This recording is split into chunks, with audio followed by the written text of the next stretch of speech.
வணக்கம். இன்றைய அரசியலாடுகளம் நமக்கு சொல்லப்போகும் செய்திகள் என்ன இப்போ பார்க்கலாம். முதல் செய்தி, தாவேக அரசை கவிழ்ப்பதற்கு மிகப்பெரிய முயற்சி நடந்திருக்கு. 3 பேர் கைது செஞ்சுருக்காங்க. 3 பேர் யார் அப்படின்னு கேட்டிங்கன்னா, ஒருத்தர் திருநாவுக்கரசு. அவர் யார் அப்படின்னு கேட்டிங்கன்னா, லைலா கல்லூரி பழைய மாணவர்கள் கருத்து கணிப்புன்னு அடிக்கடி வெளியிடுவார். இதை நிறைய பேர் நம்புவாங்க. லைலா கல்லூரி சொன்னால் சரியாக இருக்கும். அதுக்கப்புறம் சில இதை அவர் சொன்ன கருத்து கணிப்பெல்லாம் நடக்கலை. அதுக்கப்புறம் கொஞ்சம் கொஞ்சமாக அவருக்கு இது குறைஞ்சது. இப்போ அவரோடு சேர்ந்த 2 பேர், இவங்க செந்தில் பாலாஜியோட தம்பி, இவங்க 2 பேரும் இந்த திருநாவுக்கரசுங்கிறவர்கிட்ட பேசியிருக்காங்க. பேசி அவங்க சொன்னது என்னென்னா, ஓட்டெடுப்பு நடந்ததில்ல, நம்பிக்கை தீர்மானம் தாவேக அரசு மேலே கவர்னர் அனுமதி கொடுத்து நீங்கள் ஓட்டெடுப்பு நடத்துங்கன்னு சொன்னார்ல சட்டசபையில், அதுக்கு தாவேக அரசுக்கு எதிராக ஓட்டு போடணும்னு சொல்லி 35 கோடி ரூபா லஞ்சம் பேசியிருக்காங்க இளையராஜா அப்படின்னு தாவேக எம்எல்ஏட்ட. அது ரொம்ப நாளாக பேசிக்கிட்டு இருக்காங்க. 35 கோடி. இது என்ன ஆச்சுன்னு கேட்டிங்கன்னா, உளவுத்துறை அப்படியே கண்காணிச்சிருக்காங்க. கண்காணிக்கும் போது இந்த கால் மாட்டிடுச்சு. அந்த இளையராஜாங்கிற எம்எல்ஏ இப்போ தான் புகார் கொடுக்குறாரு. இது ரொம்ப நாளாக நடந்துக்கிட்டு இருந்திருக்கு. நம்பிக்கை தீர்மானம் கிட்டத்தட்ட 1 மாதத்துக்கு முன்னாடியே இது நடந்திருக்கு. இதே மாதிரி 20 எம்எல்ஏக்களை பிடிச்சிருக்காங்க. ஒரு எம்எல்ஏக்கு 35 கோடி வரை விலை பேசியிருக்காங்க. விலை பேசினது செந்தில் பாலாஜியும் அவருடைய தம்பி அசோக்கும். இதை கண்டுபிடிச்சிட்டாங்க. இப்போ கண்டுபிடிச்சதுக்கப்புறம் அக்யூஸ்ட் கன்ஃபெஷன்னு பேர் அதுக்கு. யார் குற்றத்தை செஞ்சாரோ அவரை கூப்பிட்டு அவர்கிட்ட வாக்குமூலம் வாங்குவாங்க. அந்த வாக்குமூலம் அவர் யார் பேர் சொல்கிறாரோ அவரையும் போலீஸார் கைது செய்யலாம். திருநாவுக்கரசு போலீஸில் என்ன சொல்லியிருக்காரு, செந்தில் பாலாஜியும் அவர் தம்பியும் தான் எங்களுக்கு இந்த 35 கோடி பணத்தை கொடுத்து எம்எல்ஏக்களை விலைக்கு வாங்குங்கன்னு சொன்னாங்க. அவங்க சொன்னபடி தான் நாங்கள் பேரம் பேசணும். இதுவரை 20 பேருக்கு அதை பேசினோம் அப்படின்னு வாக்குமூலம் கொடுத்துட்டார். இப்போ இந்த 3 பேரையும் இன்றைக்கி கைது செய்து நீதிமன்ற காவல் புழல் ஜெயிலுக்கு அனுப்பிட்டாங்க. ஆனால் அவர்களுடைய வாக்குமூலம் என்ன, செந்தில் பாலாஜியும் அவர் தம்பி அசோக்கும் தான் எங்களை இது பேரம் பேச சொன்னாங்கன்னு சொன்னதுனால செந்தில் பாலாஜியையும் அவருடைய சகோதரர் அசோக்கையும் எந்த நேரத்தில் வேண்டுமானாலும் காவல்துறை கைது செய்யலாம். அந்த நிலைமைக்கு வந்திருக்கு. இது என்னென்னா, நான் ஏற்கனவே சொல்லிக்கிட்டு இருந்தேன், இந்த தாவேக எம்எல்ஏக்களை விலைக்கு வாங்க போகிறாங்க பேரம் பேசிக்கிட்டு இருக்காங்க. நிறைய பேர் சொன்னாங்க, என்ன சார் 70 எம்எல்ஏ இருந்தால் தானே சார் அவங்க கட்சி மாற முடியும், இல்லைன்னா அவங்களுக்கு கட்சி தாவல் தடை சட்டத்தில் எம்எல்ஏ பதவி போயிருமே அப்படின்லாம் கேட்டாங்க. அவங்களுக்கு விவரம் புரியலை. இவன் என்ன பண்ணுவான்னு கேட்டிங்கன்னா, 20 பேரை முதல்ல ரெடி பண்ணி கட்சி தாவல் கொண்டு வந்துடுவான். ஏடிஎம்கே ஏடிஎம்கேல 7 போச்சு, 47 40 ஏடிஎம்கே, இவர் ஒரு 60, டிஎம்கே 59 60 40 100. இந்த 25 எம்எல்ஏக்களை வாங்கிட்டால் 125 கவுத்திட்டு ஆட்சி அமைச்சிடுவான். கட்சி தாவல் தடை சட்டம் யார் பண்ணணும், சபாநாயகர் தான் நடவடிக்கை எடுக்கணும். இவனே ஒரு சபாநாயகரை போட்டு அதில் நடவடிக்கை எடுக்காமல் வச்சுட்டு ஆட்சிக்கு இந்த கொள்ளையடித்ததெல்லாம் நம்ம மாட்டிக்கிறக்கூடாதுங்கிறதுக்காக, தன்னை காப்பாற்றிக்கிறதுக்காக எலெக்ஷன் வந்தால் ஜெயிக்க முடியாதுல்ல, இவ்வளோ பெரிய சதித்திட்டத்தை போட்டிருக்காங்க. இதில் வேடிக்கை, சமீப காலமாக நேற்றோ முந்தானாலோ ஒரு வீடியோ போட்டோம். அதில் ஸ்டாலின் என்ன சொல்கிறாரு, இன்னும் 3 மாதம் 6 மாதத்தில் ஆட்சிக்கு வந்துருந்தார். அப்போ இந்த சதித்திட்டத்தில் ஸ்டாலினுக்கும் உடந்தை. ஸ்டாலின் எப்படி சொன்னார், 3 மாதம் 6 மாதம்னு. இவங்களுக்கு எடப்பாடியும் உங்கள் கூட சேர்ந்து இதெல்லாம் பண்ணியிருக்காங்க. அவங்க போலீஸ்கிட்ட கொடுத்ததில் நிறைய விஷயம் வருது. எடப்பாடியும் இதில் தோணுது, ஆனால் இதில் நேரடியாக ஈடுபட்டது ஸ்டாலின். அதனால தான் அவர் இவ்வளோ நாளாக சொல்லிக்கிட்டு இருக்காங்க, 3 மாதம்தான் 6 மாதம்தான் ஆட்சிக்கு வந்துடும் அப்படின்னு. இது எல்லாத்துக்கும் மேலே இந்த உதயநிதி இருக்கும். என்ன மனுஷனே தெரியல அந்த உதயநிதி. அவர் தான் வந்து செந்தில் பாலாஜிட்ட சொல்லி எவ்வளவு செலவானாலும் சரி ஆட்சியை கவுத்துருங்க, எம்எல்ஏக்களை விலைக்கு வாங்கன்னு சொல்லியிருக்காரு. இந்த மாதிரி சொல்லிவிட்டு அந்த ஆள் என்ன சொல்கிறாரு உதயநிதி எல்லாட்டையும், சோபா மாடல் சோபா மாடல். சோபாக்குள்ளே பணத்தை வச்சு திருமாவளவன் வீட்டுக்கு போகும்போது பணத்தை வச்சு திருமாவளவனும் கொடுத்தாங்க. இது முஸ்லீம் லீக் இதுக்கும் போகும்போது சோபா போயிருக்கு, சோபாக்குள்ளே பணத்தை வச்சு கொடுத்தாங்கன்னா எவ்வளோ பெரிய கிரிமினலாக இருக்கணும் இந்த உதயநிதி. அவ்வளவு அயோக்கியத்தனத்தையும் பண்ணிவிட்டு இன்னொருத்தங்களை குதிரை பேரத்தை பண்ணது பூரா இந்த ஆள் இந்த அப்போ வந்துருச்ச. அப்போ இன்னொருத்தர் மேலே பழியை போட்டு யோகியன் மாதிரி பேசியிருக்காங்க பாருங்கள். இப்படிப்பட்ட ஆள் தான் நம்ம தமிழ்நாட்டுக்கு 5 வருஷம் துணை முதலமைச்சராக இருந்திருக்காங்கன்னா நாட்டுக்கே கேவலையா. மனுஷங்கள அவங்கெல்லாம் நல்லவன் அயோக்கியத்தில் மட்டும் நல்ல ஒரு மாதிரி மற்றவன் மேலே பழிய போகுது. குதிரை பேரம் சோபா மாடல் சோபா மாடல் இனியும் விட மாட்டாப்புல. இன்னும் அதை எழுதி வச்சுக்கிட்டு சோபா மாடல் வெக்கமாக இல்லை உங்களுக்கு உதயநிதி? நீங்கள் தான் குதிரை பேரம் பண்ணியிருக்கீங்கன்னு வெளியில் வந்துடுச்சு, கன்ஃபெஷனில் கொடுத்துட்டான்.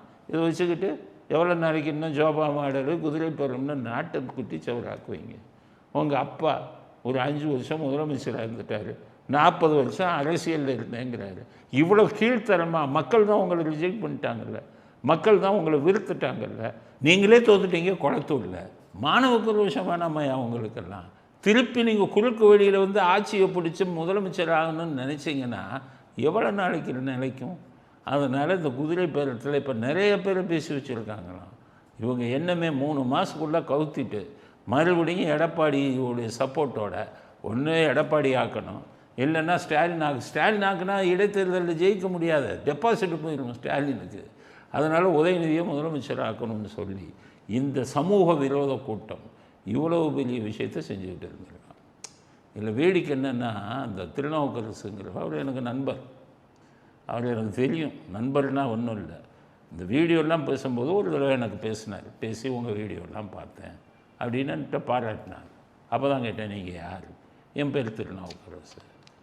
திருநாவுக்கரசுன்னா எப்படின்னா, லைலா கல்லூரியின் பழைய மாணவர்கள் நாங்கள்லாம் கருத்து கணிப்பு நடத்துவோம், நான் ஒரு நிறுவனம் வச்சுருக்கேன். அப்படியா அப்படின்னு. அப்போ ஆரம்ப கட்டத்தில் இவங்க சொன்ன கருத்து கணிப்பை மக்கள் ரொம்ப நம்பினாங்க. நாளாக கருத்து கணிப்பு மாறிச்சு. எப்படிடா மாறிச்சுன்னு பார்த்தா, அரசியல் தலைவர்கள் பணம் கொடுக்குறானா, உனக்கு ஏற்ற மாதிரி கருத்து கணிப்பு போடுறேன் அப்படின்னு பணம் வாங்க ஆரம்பித்தாங்க. இது ஒரு பெரிய அதிர்ச்சி தரும் செய்தி. நான் எப்போ உண்மையை பேசுவேன், ஆளுங்களெல்லாம் கண்டுக்க மாட்டேன். அது எவ்வளோ பெரிய ஆளாக இருந்தாலும் சரி தப்பு பண்ணியிருந்தா சொல்லிடுவேன். அவருக்கு திருநாவுக்கரசு என்று செஞ்சது அண்ணாமலை வந்து எனக்கு ரெகுலராக பணம் கொடுக்குறாரு சார் அப்படின்னு. அதுக்கப்புறம் தான் போன கருத்து கணிப்பில் பார்த்திங்கன்னா அவர் சொன்னதில் முதலமைச்சராவதற்கு யாருக்கு அதிக வாய்ப்பு அப்படின்னு எலெக்ஷனுக்கு முன்னாடி ஒரு கருத்து கணிப்பு போட்டார். எலெக்ஷனில் நிற்கிறது திமுக, அதிமுக, பாஜக கூட்டணி, விஜய், தாவேகா, இது 3 தான் நிற்கிறாங்க. அப்போ அவர் அதில் போடும்போது திமுகவுக்கு அதிகம் இருக்குது, 2வது எடப்பாடிக்கு ஏடிஎம்கேக்கு இருக்குது, 3வது விஜய்க்கு இருக்குதுன்னு போட்டு 4வது அண்ணாமலைக்கு 5% இருக்குதுன்னு போட்டார். அப்போ அவருக்கு எனக்கு ஃபோன் பண்ணும்போது கேட்டேன், நீங்கள் ரைட்டு, ஸ்டாலின் திமுக தான், ஸ்டாலின் தான் முதலமைச்சர் வருவாருன்னு பெரும்பாலானவங்க சொல்லியிருக்காங்கன்னு சொன்னீங்க, ரைட்டு, அது உங்கள் இஷ்டம், உங்களுடைய கருத்து. எங்கள் கருத்து தாவேக்கா வரும்னு நாங்கள் சொல்லியிருக்கோம், நீங்கள் சொன்னீங்க ரைட்டு. 2வது அதிமுக வரும்னு சொல்லிட்டீங்க எடப்பாடி, ரைட்டு. 3வது விஜய்னு சொல்லிட்டீங்க. அண்ணாமலை வந்து பிச்சையிலே இல்லையே, அவர் எம்எல்ஏலே நிற்கலையே, அவருக்கு 5% நீ ஏன் சொன்னீங்க சொல்லுங்கன்னு. அப்போ சார் அவர் என்கிட்ட ஓப்பனாக பேசுவார். அவர் எனக்கு பணம் கொடுக்குறாரு சார், கொஞ்சம் பணம் கொடுக்கணும் எனக்கு, அதை கேட்டுக்கிட்டே இருக்கேன், கொடுக்க மாட்டேங்கிறாரு, அதனால் அவர்கிட்ட இப்போ சாதகமாக இது மாதிரி பேசிட்டு அந்த பணத்தை வாங்கணும் அப்படின்னு சொன்னார். இது உண்மையிலேயே என் மனசாட்சிப்படி சொன்னேன், நடந்த விஷயம். அப்போ அரசியல்வாதியெல்லாம் எப்படி கருத்து கணிப்பை கொண்டு வரான், இவங்கள மாதிரி யார் பணம் வாங்குறவங்க. இவர் ஒரு யூடியூப்பும் வச்சு நடத்துகிறார். ஸோ இவங்கெல்லாம் இப்படி பணம் வாங்கினா இவங்க கருத்து கணிப்பை வச்சு எத்தனை பேர் நம்பி ஓட்டு போடுறாங்க. சரி, அரசியல்வாதிகளுக்கு தான் சொல்கிறேன்ப்பா, சொந்த செல்வாக்கில் ஜெயிங்க. இந்த மாதிரி இப்போ விஜயெல்லாம் பணம் கொடுத்து எனக்கு நான் ஜெயிப்பேன்னு சொல்லுன்னு யாருக்காச்சும் சொல்லியிருக்காங்க. உங்களுக்கு ஏன் அந்த புத்தி போகுது? நேர் வழியில் வாங்கப்பா, மக்கள் செல்வாக்கில் நீங்கள் வந்து ஜெயிக்க பாருங்கள். இப்படி குறுக்கு வழியில் பணத்தெல்லாம் கொடுத்து நான் ஜெயிப்பேன்னு சொல்லுன்னு எல்லாத்துக்கும் தான் சொல்கிறேன். அது ஸ்டாலின், உதயநிதி, இபிஎஸ், அண்ணாமலை எல்லாத்துக்கும் தான் சொல்கிறேன். அதனால் இதுக்கு பின்னாடி இவ்வளோ பெரிய கதை இருக்குது. ஏன்னா அவர் என்கிட்ட வந்து ஓப்பனாக பேசினார். அப்போ தான் சொன்னார். இப்போ பாருங்கள் வசமாக வந்துக்கிட்டு யூடியூப் வச்சு நடத்துகிறவங்க 35 கோடி பேரம் பேசுகிறாங்களே, இந்த பேரம் பேசி அந்த 35 கோடியில் 20 பேருக்கு 700 கோடின்னு பேசி வாங்கி கொடுத்தா இவங்க கமிஷன் இந்த உங்களுக்கு 10% 70 கோடி ரூபா கமிஷன் வாங்கியிருப்பாங்க. அப்போ ஒரு யூடியூப் வச்சுருக்கிறவங்க 70 கோடி ரூபா சம்பாதிக்கிறாங்கன்னா அப்புறம் நம்ம என்னத்தை சொல்லுவோம்? எங்களுக்கெல்லாம் அட்வர்டைஸ்மெண்ட்டை தவிர எந்த வருமானமும் இல்லை. இப்படியெல்லாம் வருமானம் பண்ணணும்னா நாங்களும் என்னென்னமோ பண்ணியிருக்கலாம். அது மனசாட்சிக்கு விரோதமானதுன்னு தான். ஏன்னா சில யூடியூபவங்கெல்லாம் 500 கோடி 600 கோடி சம்பாதிச்சதா எனக்கு செய்தி வந்தது. எப்படிப்பா சம்பாதிச்சாங்கங்கும்போது அது இவங்ககிட்ட முன்னாள் மந்திரிகள்கிட்டலாம் மந்திரியாக இருக்கும்போது கான்ட்ராக்ட் வாங்கிக்கிறாங்க. அவங்ககிட்ட கான்ட்ராக்ட் வாங்கி அவங்களுக்கு சாதகமாக பேசுகிறாங்க. இப்படின்னுலாம் வருது. ஆக மீடியாங்கிறது மக்கள் எவ்வளோ நம்பிக்கை வச்சுருக்காங்க. அந்த மாதிரி மீடியாக்களே இந்த மாதிரி புரோக்கர் வேலை பார்த்து ஒரு ஆட்சியை கவுத்தணும்னு நினச்சா என்னென்ன ஆகும்? அதனால் இந்த 3 பேரை பிடிச்சது முக்கியம் இல்லை. இந்த 3 பேருக்கு பின்னாடி இருக்கக்கூடிய செந்தில் பாலாஜி, அசோக் அவங்களெல்லாம் பிடிங்க, அரெஸ்ட் பண்ணுங்க. அப்போ தான் இந்த ஆட்சி மேலே மக்களுக்கு நம்பிக்கை வரும். அப்படிங்கிறது இந்தமாரி சொரணை இருந்தால், சூடு சொரணை இருந்தால் இந்த உதயநிதி இனி சோபா மாடல் குதிரைப்படம் பண்ணுறாங்க, அதிமுகவை ராஜினாமா பண்ண வைக்கிறாங்கன்னு சொரணை இருந்தால் பேசக்கூடாது. அதையும் மீறி பேசினா அவங்களுக்கு சொரணையே இல்லை அப்படிங்கிறத தமிழ்நாட்டு மக்கள் ஏற்றுக்கொள்ளணும். இது ஒரு தனி ஜென்மம் அப்படின்னு தமிழ்நாட்டு மக்கள் ஏற்றுக்கொள்ளணும். முன்னாள் முதலமைச்சர் இந்த புத்தி வரலாம். 3 மாதத்தில் ஆட்சிக்கு வரும், 6 மாதத்தில் ஆட்சிக்கு வரும். இப்போ இதுக்கு தான் சொன்னீங்களா? இந்த வேலையை பின்னாடி பார்த்துக்கிட்டு தான் சொன்னீங்களா? ஒரு முதலமைச்சர் இருக்கிறதுக்கு உங்களுக்கு தகுதி இருக்கா? முன்னாள் முதலமைச்சர்கள் யாரும் இந்த வேலை பண்ணுவாங்களா? எடப்பாடிக்கும் தான் சொல்கிறேன், நீங்கள் பின்னாடி இருக்கீங்க. இப்படியெல்லாம் முதலமைச்சராக வரணுமா? எப்படி பெரிய கட்சிக்கு தலைமை தாங்கிட்டு இதுதான் சரியான விஷயமா? அவர் சொல்கிறாரு, இன்றைக்கி இவங்கெல்லாம் பதவி ஏற்றுக்க மாட்டேன்ட்டாங்க. வேலுமணி இவங்கெல்லாம் எல்லா துரோகிகளும் போயிட்டு இப்போ தான் அதிமுக சுத்தமாக இருக்கான். யாரையா துரோகிங்கிறீங்க? உங்களுக்கு ஓபிஎஸ்ஸை வேணால் துரோகின்னு சொல்லுங்கள், சசிகலா வேணால் துரோகின்னு சொல்லுங்கள். சசிகலா உங்களை துரோகிங்கிறாங்க.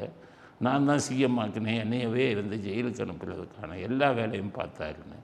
சரி, சசிகலாவை சொல்லிக்காங்க. ஆனால் வேலுமணி இந்த விஜயபாஸ்கர்லாம் எலெக்ஷன் வர உங்கள் கூட தானே இருந்தாங்க. எலெக்ஷன் முடிஞ்ச உடனே நீங்கள் போயிட்டு திமுகவோட பேரம் பேசுவீங்க, நான் முதலமைச்சர் ஆக்கிக்கிறேன், திமுக அதிமுக கூட்டணின்னு பண்ணுவீங்க.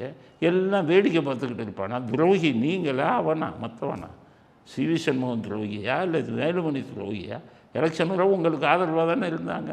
துரோகம் பண்ணது நீங்கள். கருணாநிதி சமாதி வச்சதுலேருந்து நீங்கள் பண்ண அத்தனை துரோகமும் எனக்கு தெரியும். வெளியில் சொல்ல முடியாத விஷயங்கள் கூட எனக்கு தெரியும். அதனால் தமிழ்நாடு அரசியல்வாதிகள் திருந்துங்க ஐயா. மக்கள் செல்வாக்கை பெற்று நீங்கள் ஆட்சிக்கு வர பாருங்கள். இப்படி குறுக்கு வழியில் பணத்தை கொடுத்து இதை விட கேவலமான வேலை பண்ணாதீங்க. உங்களால் வெளியில் இது பூரா பார்த்தீங்கன்னா இன்றைக்கி இந்தியா பூரா பரவி இருக்கும். காரி துப்ப மாட்டான் தமிழ்நாட்டில் இப்படிப்பட்ட அரசியல்வாதி இருக்கான். உங்களால் தமிழ்நாட்டுக்கும் கெட்ட பேர், எங்களுடைய தமிழ்நாட்டு மக்களுக்கும் கெட்ட பேர். அதனால் இந்த ஜென்மங்கள் திருந்தாது. சுரணைங்கிறது இந்த ஜென்மங்களுக்கு இருக்காது. இருந்தாலும் இந்த அவங்க பண்ணுற அட்டூழியத்தை, அயோக்கியத்தனத்தை மக்கள் முன்னாடி தோலுரிக்கணுங்கிறதுக்காக தான் இந்த கருத்தை பதிவு செய்கிறோம். அடுத்தது தாவேகா. தாவேகாவோட கூட்டணி கட்சிகள் எல்லாம் இன்றைக்கி ஒரு கூட்டம் வச்சுருந்தாங்க. தாவேகா சார்பில் கூட்டம். அந்த கூட்டணி கட்சிகள் யார் யார் வர்றாங்கன்னு பார்த்தா காங்கிரஸ் வந்துட்டாங்க. ஊசலாடி கொண்டிருந்த விசிகாவும் வந்துட்டார், திருமாவளவனும் வந்துட்டார். காங்கிரஸ், திருமாவளவன், இந்தியன் யூனியன் முஸ்லீம் லீக், மதிமுக 4 பேர் கூட்டத்தில் கலந்துக்கிட்டாங்க. யாருடா கலந்துக்கல பாடு அப்படின்னு பார்த்தா கம்யூனிஸ்ட்டு தான். கம்யூனிஸ்ட்டுன்னு சொன்னால் ஆதரவு தொடருமா, ஆனால் கூட்டத்தில் கலந்துக்க மாட்டாங்க. 25 கோடி கொடுத்தா கலந்துக்குவோம், ஸ்டாலின் கொடுத்தவர். இந்த அரசு அமைவதற்கு இடதுசாரி கட்சிகள் வெளியிலிருந்து ஆதரவு என்பதை வெளிப்படையாக அறிவித்து அந்த ஆதரவு என்பது தொடரும். அதிலே கடுகளவு எந்த விதமான குந்தகமும் ஏற்படாது. அது நாங்கள் வெளிப்படையாக தெரிவிச்சிருக்கிறோம். கொள்கையை பேசுகிற ஆளுங்களா நீங்கள்? அது என்னையா ஆதரவு கொடுப்பாங்களா? கூட்டணி கூச்சி மீட்டிங்கில் இது கலந்துக்க மாட்டாங்க. அது என்ன புதிய வேதாந்தம் உன் கம்யூனிஸ்ட் கட்சிக்கு?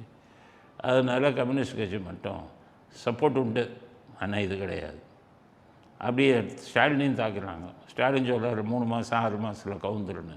அது எங்களுக்கு ஏற்புடையதில்லை. அப்போ இந்த பக்கம் வந்து சரி, அதுவும் ஏற்புடையதில்லை.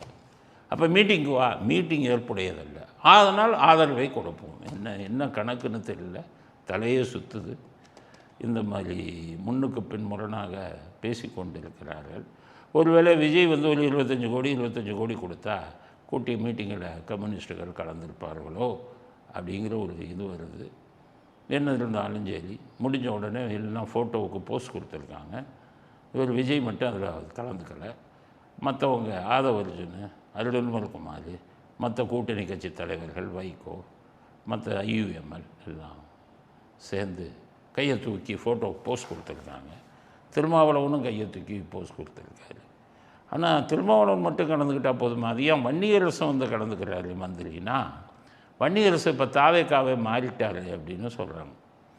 ஒரு வேளை திருமாவளவன் வந்து கூட்டணி விட்டு விலகினாலும் விசிகா 2ன்னு சொல்லி வச்சு வன்னியரசு கூட்டணியில் தொடருவார், மந்திரி பதவியை அனுபவிப்பார்னு சொல்லி செய்தி வந்திருக்கு. இதுக்கிடையில் இவர் விஜய் வந்து மந்திரிக்கு ஒரு 6-7 பேரை காலி பண்ண போகிறாராம். எல்லோரும் மேலையில் போட்டு வந்திருக்கு. விஜய்க்கு நான் சொல்கிற விஷயம், இந்த 7 இடைத்தேர்தல் வரட்டும். 7 இடைத்தேர்தலில் நீங்கள் ஜெயிச்சு ஒரு 7 பேரை வாங்கிக்கோங்க. அதுக்கப்புறம் நீங்கள் 7 பேரை மந்திரி பதவி விட்டு காலி பண்ணுங்க. இப்போ பண்ணிங்கன்னா இவன் 50 கோடி 60 கோடி 70 கோடின்னு ஒவ்வொருத்தனுக்கும் பேரம் பேசிக்கிட்டு இருக்கான். நீங்கள் மந்திரி பதவி விட்டு தூக்குனீங்கன்னா அதில் கோபத்தில் இருக்கிறவன் 50 கோடி 70 கோடியை வாங்கிட்டு கட்சி விட்டு போனாலும் போவான். முதலில் ஆட்சியை காப்பாற்றுங்கள். இன்னும் ஒரு 7 பேர் இடைத்தேர்தல். திரும்ப ஒரு வேலுமணி இவங்க சைடில் இப்போ 5-6 பேர் இருக்காங்க. இந்த 13 பேர் 12 பேரை வந்து முதல்ல ராஜினாமா பண்ண வச்சு எலெக்ஷனை நடத்தி 15-16 இடத்துல தாவேக்கா ஜெயிச்சுட்டு அதுக்கப்புறம் நம்ம மந்திரி மேலே ஆக்ஷன் எடுங்க. அந்த 6-7 பேர் கட்சி விட்டு போனாலும் நீங்கள் சமாளித்து கொள்ளலாம். அது நீங்கள் எடுக்க வேண்டிய நடவடிக்கை கரெக்டு தான். ஆனால் அது எடுக்கும் தருணத்தை கொஞ்சம் ஒத்தி வையுங்கள். குற்றச்சாட்டு வந்த மந்திரிகள் மேலே நீங்கள் நடவடிக்கை எடுக்கலாம். ஆனால் அதற்கேற்ற தருணம் இல்லை அப்படிங்கிறத விஜய் அவர்களுக்கு எங்களுடைய கருத்தாக பதிவு செய்யும். அடுத்தது செக்ரட்டேரியட்டில் ஐஏஎஸ் ஆஃபீஸர்லாம் போர்க்கொடி தூக்குறான், வெளியில் வரல. அவன் வந்து வேண்டிய ஆட்கள்கிட்ட எல்லாம் எவ்வளோதாக பேசுகிறான். என்னென்னு கேட்டிங்கன்னா, ஒவ்வொரு துறைன்னு இருக்குது. இப்போ உள்துறை, போக்குவரத்து துறை, இது மாதிரி துறைன்னு நிறையா இருக்குது. மீன்வளத்துறை, இது ஒன்றுக்கும் மந்திரி போட்டிருக்காங்க. இந்த துறைக்கெல்லாம் ஒரு ஐஏஎஸ் ஆஃபீஸர் இருப்பான், அவன் தான் செக்ரட்டரி. அவங்க வந்து அந்த துறைக்கு அவன் தான். இப்போ எல்லா ஆட்சியாளர்களும் என்ன பண்ணுவாங்க, அந்த துறை செயலாளர்கள் எல்லாம் கூப்பிட்டு பேசுவாங்க. ஆனால் விஜய்க்கு யாரோ சொல்லியிருக்காங்க கரெக்டாக. விஜய் என்ன சொல்லிட்டாரு, ஒவ்வொரு துறையாக செயலாளர்கள் எல்லாம் கூப்பிட்டு பேச மாட்டேன், தலைமைச் செயலாளர் மட்டும்தான் கூப்பிட்டு பேசுவேன், அவர் தான் எனக்கு பதில் சொல்லணும், துறை செயலாளர்கள்ட்ட தலைமைச் செயலாளர் தான் பேசணும்னு போட்டு. இது ஒரு அருமையான விஷயம். அவங்க பல பேருக்கு தெரியாது. எப்படின்னா, நான் சொல்கிறேன், இப்போ டிஜிபி இருக்காருன்னு வச்சுக்கோங்க, சிஎம் டிஜிபியை மட்டும்தான் பார்க்கணும். கீழே இருக்கிற எஸ்பி, ஐஜி, டிஐஜி எல்லாம் சிஎம் பார்த்துட்டாருன்னா அவன் டிஜிபியை மதிக்க மாட்டான். நம்மகிட்ட சிஎம்ஏ பேசுகிறாரியா, என்னையா டிஜிபியுமா? இந்த அருண் அப்படி தான் பண்ணிக்கிட்டு இருந்தது. இப்போ இருக்கார் அருண். டிஜிபி ஒரு மேட்டரை சொல்கிறார், சந்தீப் ராத்தோர், நான் சிஎம்கிட்ட பேசிக்கிறேன். ஹோம் செக்ரட்டரி கூப்பிட்டு சொல்கிறார், நான் சிஎம்கிட்ட பேசி. சிஎம்னா அவருக்கு கிழிக்கிறேன்.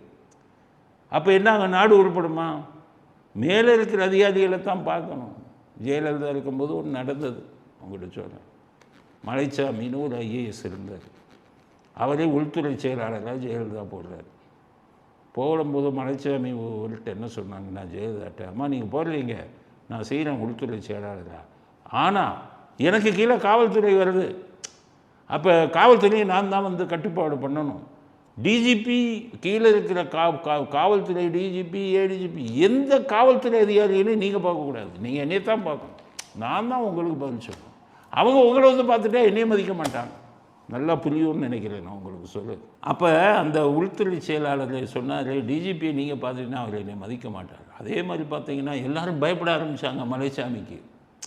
அப்போ மேலே இருக்கிறவங்க அதிகாரிகளை வந்து அவங்கள தான் பார்க்கணும்.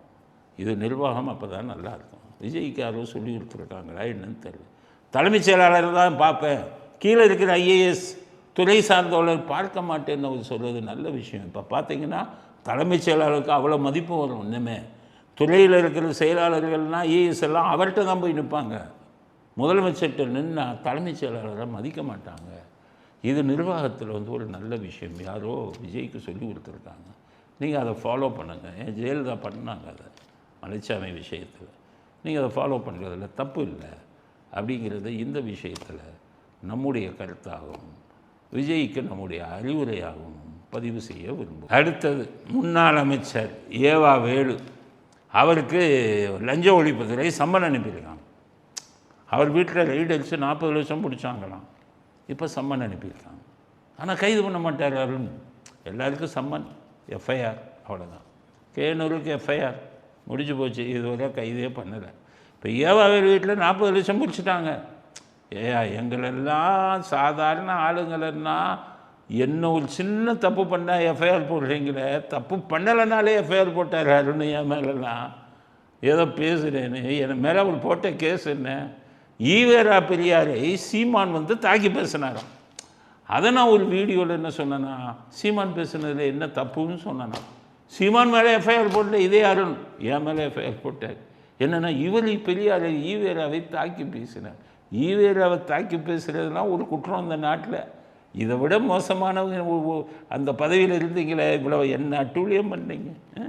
இன்னொரு இதில் சனாதனத்துக்கு ஆதரவாக பேசினானா, நான் சனாதனத்துக்கு ஆதரவாக பேசலை. நான் என்ன சொன்னேன், ஸ்டாலின் அவர்கள் வீட்டில் ஐயமுங்க பிராமணர்களை வச்சு பூஜை பண்ணாங்க. அதை நான் கேட்டேன், ஏயா நீங்கள் தான் சாமியை கிண்டல் பண்ண ஆளாச்சியா, சாமியை செருப்பால் வச்சாலையா, அடித்த ஆளுங்களாச்சே, உங்களுக்கு எதுக்கு தெய்வ பக்தி, எதுக்கு பூஜை பண்ணுறீங்க, எதுக்கு மந்திரம்னு சொல்கிறீங்க, மந்திரத்தை தமிழில் சொல்லணும்னு சொன்னீங்களே, இன்றைக்கி சமஸ்கிருதத்தில் உங்கள் வீட்லேயே வச்சு சொல்கிறீங்களே, பிராமணர் அல்லாதவர்கள் தான் அர்ச்சகர்கள் ஆகணும்னு சொன்னீங்களே, இன்றைக்கி அதே பிராமணர்களை வச்சு தான் பண்ணுறீங்களே, எங்கேயா போச்சு உங்கள் சித்தாந்தம், உங்கள் ஈவேரா சித்தாந்தம் எங்கே போச்சு, கடவுளை நம்ம ஒரு முட்டாள்னு சொன்னீங்களே, அதெல்லாம் எங்கே போச்சு, இதைத்தான் பேசினேன். இதுக்கு இந்த அருண் எனக்கு ஒரு எஃப்ஐஆர். இப்படி தான். அடுத்தது கரூர் விஷயத்துக்கு விஜய் மேல் தப்பு இல்லை, செந்தில் பாலாஜி தான் இதுக்கு காரணம், செந்தில் பாலாஜி தான் குற்றவாளி, கரூர் நிகழ்வு வந்து ஒரு திட்டமிட்ட சதி அப்படின்னு பேசுகிறேன். அதுக்கு ஒரு எஃப்ஐஆர். இதில் பெரிய வேடிக்கை என்னென்னா, விஜய் ஆட்சிக்கு வந்த பிறகு இந்த எஃப்ஐஆர்லாம் என் மேலே தொடருது. இந்த வழக்கு இன்னும் எதுவுமே ரத்து பண்ணலை, இந்த அரசாங்கம் வாபசும் பண்ணலை. இன்னும் நான் ஒரு குற்றவாளியாக இந்த வழக்கை நடத்தி கொண்டிருக்கிறேன். யாருக்கு ஆதரவாக பேசினேனோ, கரூர் விஷயத்தை வந்துக்கிட்டு யாருக்கு ஆதரவாக பேசினானோ அவர்களே இன்னும் என்னை குற்றவாளியாக வைத்திருக்கிறார்கள். நாளைக்கு இதுக்கு போனால் கூட கோர்ட்டு கூண்டில் ஏற்றி கூட எனக்கு தண்டனை வாங்கி கொடுத்தாலும் ஆச்சரியப்படுவதற்கு இல்லை. அதனால் நான் சட்டத்தின்படி பார்த்துக்கிறேன் அப்படின்னு தான் நான் இது பண்ணிக்கிட்டேன். அன்றைக்கி அருண் பண்ண அட்டூழியம், அயோக்கியத்தனம் எனக்கு எதிராக அப்படி பண்ணார்.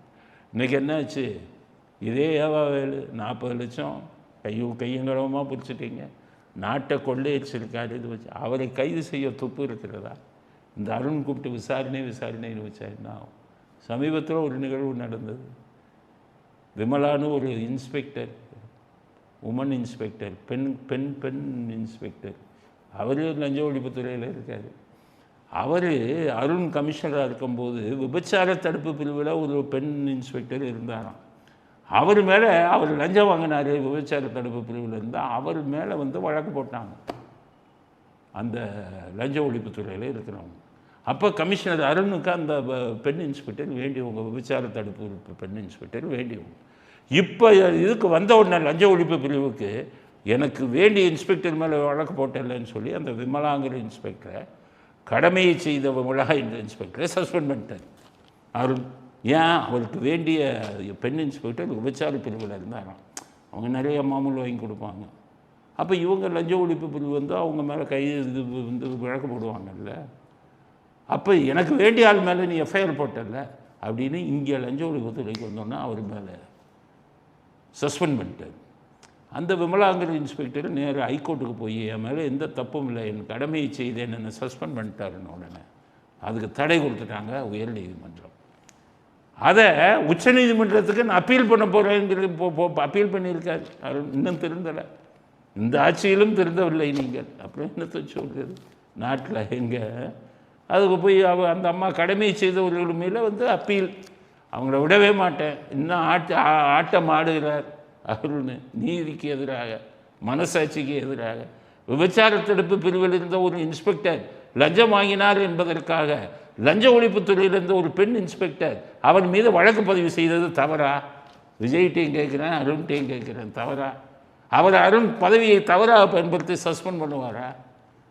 அதுக்கு அந்த ஒரு நீதி கேட்டு ஹைகோர்ட்டுக்கு போய் ஹைகோர்ட்டில் இது தப்புன்னு சொல்லி ஸ்டே கொடுத்துட்டாங்க, தடையை பண்ணிட்டாங்க.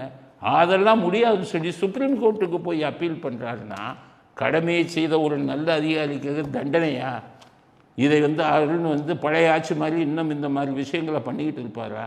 அதை விஜய் அரசாங்கம் வேடிக்கை பார்த்து கொண்டிருக்கிறாருங்கிறத விஜய் அரசாங்கத்துக்கு இதை வந்து நான் வந்து என்னுடைய கோரிக்கையாக கொடுக்க விரும்புகிறேன். விசாரிங்க, அந்த பெண்ணுக்கு நியாயம் கொடுங்க. கடமை செஞ்ச பெண் இன்ஸ்பெக்டர் தானே, அவங்களுக்கு என்ன நியாயம் கிடைக்காதா அந்த ஆட்சியில்? விஜய் அவருக்கு தான் கேட்குறேன், அவர்களுக்கு என்ன நியாயம்? சிங்கப்பெண்ணேன்னு கொண்டு வரீங்களே, அவங்க ஒரு கடமையை செய்த பெண் இன்ஸ்பெக்டர் தானே, அவங்கள அருண் சஸ்பெண்ட் பண்ணுவாரா? ஏன் பண்ணாருன்னு கேளுங்க. அவர் யாரை கைது பண்ணாருன்னு கேளுங்க. விபச்சார தடுப்பு பிரிவில் லஞ்சம் வாங்கி கொண்டிருந்த ஒரு பெண் இன்ஸ்பெக்டரை கைது பண்ணாங்கன்னு செய்தி வருது, எல்லா யூடியூப்லேயும் வந்துருச்சு.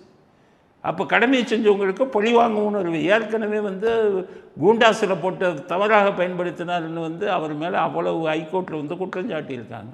அப்போ இப்போவும் பதவியை தவறாக பயன்படுத்துகிறாரா? அதை இந்த ஆட்சி வேடிக்கை பார்க்கிறதா? அப்படிங்கிறது தான் நாங்கள் விஜய்க்கு கோரிக்கையாக விடுகிறோம்.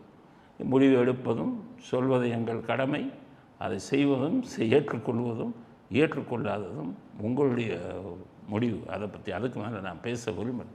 அதுக்கு மேலே மக்கள்கிட்ட இது செய்தியாக போய் சேர்ந்தால் போதும். யார் தவறு செய்தாலும் சுட்டி காட்டுவோம். நாங்கள் யாருக்கும் இது இல்லை. விஜய்க்கு நாங்கள் ஆதரவு, எங்கள் இயக்கத்தின் சார்பாக எலெக்ஷனில் விஜய்க்கு தான் ஆதரித்து ஓட்டு போடுங்கன்னு சொன்னோம்.